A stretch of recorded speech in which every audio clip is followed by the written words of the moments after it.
गांव का शांत माहौल। एक पुराना बरगद का पेड़ है। मक्खन सिंह अपना लाल रंग का चमचमाता हुआ पानी पूरी का ठेला लगा रहा है। ठेले पर लिखा है मक्खन के करारे गोलगप्पे, खाओगे तो गाओगे।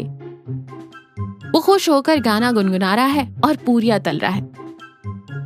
मक्खन सिंह खुद से कहता है, आहा, आज गांव वालों को असली तीखा और मीठा चखाऊंगा। दिल्ली का स्वाद अब इस गांव में बजेगा। भैरव सिर झुकाए उदास सा वहाँ से गुजर रहा है। अरे ओ भाई साहब, क्या बात है? सुबह सुबह शक्ल पर 12 बजे हुए हैं। आइए बोहनी करवाइए, एकदम करारा गोलगप्पा खिलाऊंगा। सारी टेंशन छू मंतर। भैरव रुककर उदास स्वर में कहता है, क्या गोलगप्पा भाई, घर में रोज महाभारत होती है। मेरी घरवाली बसंती बस पूछो मत, मेरी तो सुनती ही नहीं। मक्खन सिंह हंसते हुए कहता है, अरे तो इसमें कौन सी बड़ी बात है? बीवी की ना सुनना और बीवी का ना सुनना, यही तो शादीशुदा जिंदगी के 2 नियम हैं। लो, ये सूखी पूरी खाओ और बताओ क्या बात है। मक्खन उसे एक सूखी पूरी देता है। भैरव चबाता है। भैरव थोड़ा नॉर्मल हो जाता है। फिर कहता है, बात यह है कि मेरी सास आ रही है और मैंने कल बसंती को कह दिया कि तुम्हारी माँ बहुत बोलती है। बस कल रात से रोटी बंद है मेरी। मक्खन सिंह जोर से हंसता है। भाई, तुमने तो शेरनी के मुंह में हाथ डाल दिया। कोई बात नहीं, कल अपनी बसंती जी को यहाँ लाना। मैं उन्हें ऐसा जादुई गोलगप्पा खिलाऊंगा कि वो तुम्हारा गुणगान करेंगी। भैरव हैरानी से कहता है, जादुई गोलगप्पा? सच में? मक्खन सिंह आंखें मारते हुए कहता है, मक्खन सिंह का वादा है, बस कल ले आना। उसी दिन दोपहर का समय रमला ताई एक खटिया पर बैठी दाल बीन रही है और बड़बड़ा रही है, महंगाई ने तो कमर तोड़ दी है। धनिया 10 रुपए का हो गया है और वो सामने वाला रामू मेरी गाय का चारा चुरा ले गया। सबको मैं ही दिखती हूँ क्या लूटने के लिए? तभी मक्खन सिंह अपना ठेला लेकर वहाँ से गुजरता है और आवाज लगाते हुए कहता है, आ गए करारे तीखे मीठे पुदीने वाले गोलगप्पे। रमला ताई चिल्ला कर कहती है, ए ओ ठेले वाले, यहाँ क्यों शोर मचा रहा है? जा आगे जा, कोई नहीं खाएगा तेरे ये पत्थर जैसे गोलगप्पे। मक्खन सिंह मुस्कुराते हुए ठेला रोकता है। अरे ताई जी प्रणाम। पत्थर नहीं, रुई जैसे मुलायम, और स्वाद आहा जैसे स्वर्ग का अमृत। बस एक बार चक्कर तो देखिए। रमला ताई नाक सिकोड़ते हुए कहती है, अमृत 10 रुपए के 4 देता है ना? मुझे पता है तुम शहर वालों की चाल, पानी में रंग मिलाकर बेचते हो। जा यहाँ से, मेरे पास फालतू के पैसे नहीं हैं। ताई जी, पैसे तो मैंने मांगे ही नहीं। ये लीजिए, मेरी तरफ से एक स्पेशल खट्टा मीठा गोलगप्पा। अगर पसंद ना आए तो ठेला यहीं छोड़कर चला जाऊंगा। रमला ताई थोड़ी झिझकती है, लेकिन मुफ्त का सुनकर मान जाती है। मक्खन सिंह उन्हें पानी पूरी देता है। ताई उसे मुंह में रखती है। चबाते चबाते उनकी आंखें बड़ी हो जाती हैं। अरे ये तो बहुत। वो चबाती रहती है। उनके चेहरे का गुस्सा गायब हो जाता है। मक्खन सिंह मुस्कुराते हुए कहता है, कैसा लगा ताई जी? धनिया और पुदीने का सही हिसाब है ना? ताई थोड़ा नरम आवाज में कहती है, हाँ बुरा नहीं है, लेकिन मैं रोज नहीं खाऊंगी, बता रही हूँ। और हाँ, कल आना, लेकिन धनिया थोड़ा ज्यादा डालना पानी में, समझ गए? जी ताई जी, बिल्कुल। भैरव और बसंती का घर। बसंती गुस्से में झाड़ू लगा रही है। भैरव डरते डरते एक कोने में खड़ा है। बसंती बड़बड़ाते हुए कहती है, मेरी माँ बहुत बोलती है ना, अब खाओ बाहर का खाना। आज भी कुछ नहीं बनाया मैंने।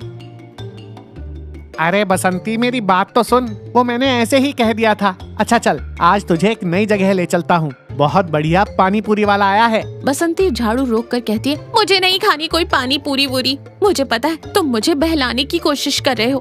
भैरव हाथ जोड़कर कहता है, अरे एक बार चल तो सही। उसने कहा है उसके पास जादुई गोलगप्पे हैं। बसंती थोड़ी उत्सुकता से कहता है, जादुई?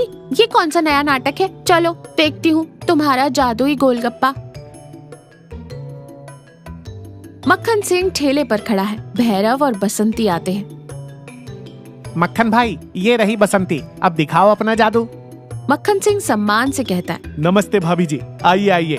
भैरव भाई तो आपकी तारीफ करते नहीं थकते। बसंती भौं सिकोड़ कर कहती है, मेरी तरफ ये और तारीफ? मक्खन जी, लगता है आपके गोलगप्पे के पानी से कुछ नशा हो गया है जो ऐसी बातें कर रहे हैं। मक्खन सिंह हंसते हुए कहता है, अरे भाभी जी, नशा तो प्यार का होता है। चलिए, आप मेरा स्पेशल मीठा गोलगप्पा खाइए। मक्खन एक बहुत ही बढ़िया तरीके से गोलगप्पे बनाता है। उसमें मीठी चटनी, सेव और धनिया डालकर बसंती को देता है। बसंती खाती है और स्वाद लेते हुए कहती है, ये तो सच में बहुत अच्छा है, मीठा और तीखा एकदम बराबर। पता है भाभी जी, ये मीठा गोलगप्पा मैंने खास आपके लिए बनाया है। भैरव भाई कल कह रहे थे कि मेरी बसंती बाहर से थोड़ी तीखी दिखती है, लेकिन अंदर से बिल्कुल इस मीठी चटनी की तरह नरम और मीठी है। भैरव हक्का बक्का रह जाता है। उसने ऐसा कुछ नहीं कहा था। वो मक्खन की तरफ देखता है। मक्खन उसे आंख मारता है। बसंती हैरानी से भैरव की तरफ देखते हुए कहती है, सच में तुमने ऐसा कहा?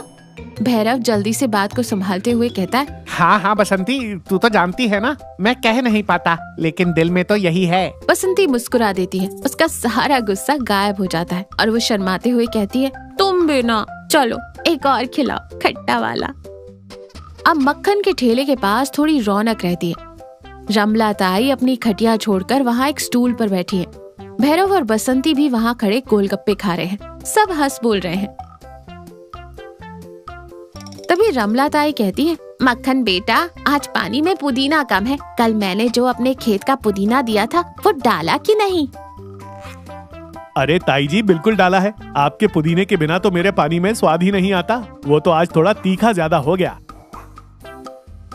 ताई जी, आप रोज यहाँ आ जाती हैं। घर का काम कौन करता है?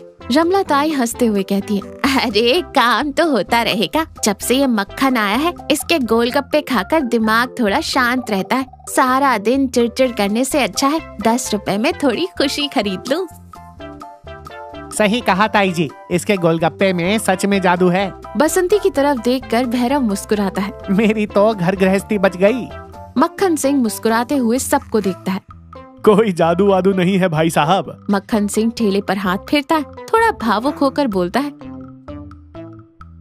बात गोलगप्पे की नहीं है। बात ये है कि हम सब अपनी अपनी परेशानियों में इतने उलझे रहते हैं कि एक दूसरे के मीठे बोल बोलना भूल जाते हैं। ताई जी सारा दिन अकेली रहती है, इसलिए गुस्सा करती थी। आप दोनों पति पत्नी छोटी छोटी बातों पर लड़ते थे क्योंकि बात नहीं करते थे। सब ध्यान से सुन रहे हैं। मैं तो बस एक गोलगप्पे के बहाने आप सबको यहाँ लाता हूँ। जब आप ये तीखा मीठा पानी पीते हैं तो जुबान का कड़वापन भी बह जाता है। थोड़ा तीखापन, थोड़ी मिठास, यही तो जिंदगी है। जब हम साथ बैठकर खाते हैं, हंसते हैं, तो रिश्ते अपने आप सुधर जाते हैं। असली जादू गोलगप्पे में नहीं, आप लोगों की मुस्कान में है।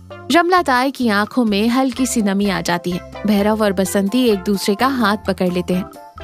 ताई मुस्कुराते हुए अपनी साड़ी के पल्लू से आंखें पोंछते हुए कहती है, बातें तो तू बहुत बड़ी बड़ी करता है मक्खन। चल इसी बात पर एक सूखी पूरी खिला दे। मक्खन सिंह जोर से हंसता है। लो ताई जी, एकदम करारी सूखी पूरी। सब जोर से हंसते। मक्खन सिंह मुस्कुराते हुए सबको गोलगप्पे खिलाता है।